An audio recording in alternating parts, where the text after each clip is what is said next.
Hello बच्चों, let's read the question. The question says the ratio of electric fields on the axis and at equator of an electric dipole will B.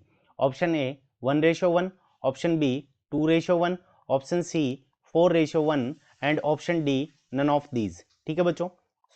इस question के अंदर हमें क्या दे रखा है कि सबसे पहले इलेक्ट्रिक फील्ड क्या होगा. एक इलेक्ट्रिक डाइपोल के कारण एक्सियल पॉइंट के ऊपर और इक्वेटर पॉइंट के ऊपर जो इलेक्ट्रिक फील्ड होगा उनका रेशियो क्या होगा. तो एक्सियल पॉइंट के ऊपर हम कोई पॉइंट ए मान लेते हैं और इक्वेटर पॉइंट के ऊपर हमारा पॉइंट बी हो गया. तो हमें क्या निकालना है कि यहाँ पे ई ए और ई बी का हमें क्या निकालना है, यहाँ पे रेशियो निकालना है. ठीक है बच्चों, यही हमारा क्वेश्चन है. सबसे पहले हम इलेक्ट्रिक डाइपोल देख लेते हैं. तो यहाँ पे एक पॉजिटिव चार्ज और एक नेगेटिव चार्ज, अगर दो स्मॉल चार्जेस एक स्मॉल डिस्टेंस के ऊपर अगर रखे हुए हों, दोनों के बीच की डिस्टेंस हमारी कितनी हो गई, यहाँ पे ये दोनों चार्जेस के बीच की डिस्टेंस हमारी 2a हो गई. अब यहाँ से r डिस्टेंस के ऊपर ये हमारा a पॉइंट है, तो ये वाली जो डिस्टेंस है वो हमारी हो गई r, और यहीं इसके सेंटर से r डिस्टेंस के ऊपर हमारा b पॉइंट है. तो इन दोनों पॉइंट के ऊपर हमें क्या निकालना है, इलेक्ट्रिक फील्ड निकालना है.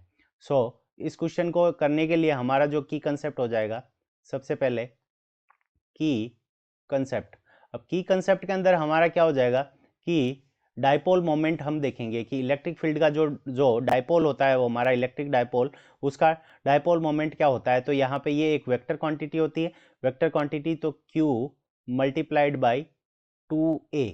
ठीक है बच्चों, q मल्टीप्लाइड बाई 2a, यानी q क्या है, मैग्नीट्यूड ऑफ चार्ज, और multiplied by distance between two charges. और p की जो डायरेक्शन होती है वो हमारी किस डायरेक्शन के अंदर होती है, नेगेटिव चार्ज से पॉजिटिव चार्ज की तरफ. तो यहाँ पे ये हमारी p वेक्टर की डायरेक्शन हो गई. अब देखो, सबसे पहले हम a पॉइंट के ऊपर इलेक्ट्रिक फील्ड कितना होगा वो कैलकुलेट करते हैं. तो उसका जो हमारा फॉर्मूला होता है, अगर हम मैग्नीट्यूड की बात करें तो मैग्नीट्यूड ऑफ ई ए, इसकी वैल्यू हमारे पास में कितनी हो जाएगी, 2kp divided by r cube. यहाँ पे k की वैल्यू क्या है, तो k इज इक्वल्स टू हमारा है 1/4 पाई एप्सिलॉन नॉट, और p की वैल्यू किसके इक्वल है, तो q मल्टीप्लाइड बाई 2a के इक्वल है. ये हो जाएगी हमारी इक्वेशन नंबर फर्स्ट. अब इक्वेशन नंबर सेकंड के अंदर b पॉइंट के ऊपर, जो इक्वेटर पॉइंट के ऊपर हमारा है, तो वहाँ पे b पॉइंट के ऊपर इलेक्ट्रिक फील्ड कितना होगा, तो इसकी वैल्यू हमारी किसके इक्वल होती है, kp divided by r cube. ये हो जाएगी हमारी इक्वेशन नंबर सेकंड.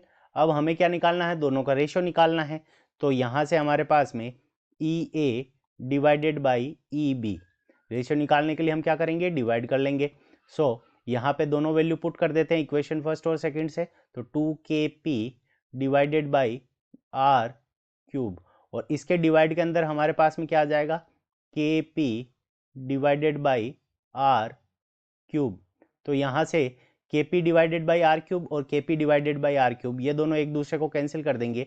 तो यहाँ पे हमारे पास में कितना आ जाएगा, 2 डिवाइडेड बाई 1, और इसको हम क्या लिख सकते हैं, 2:1.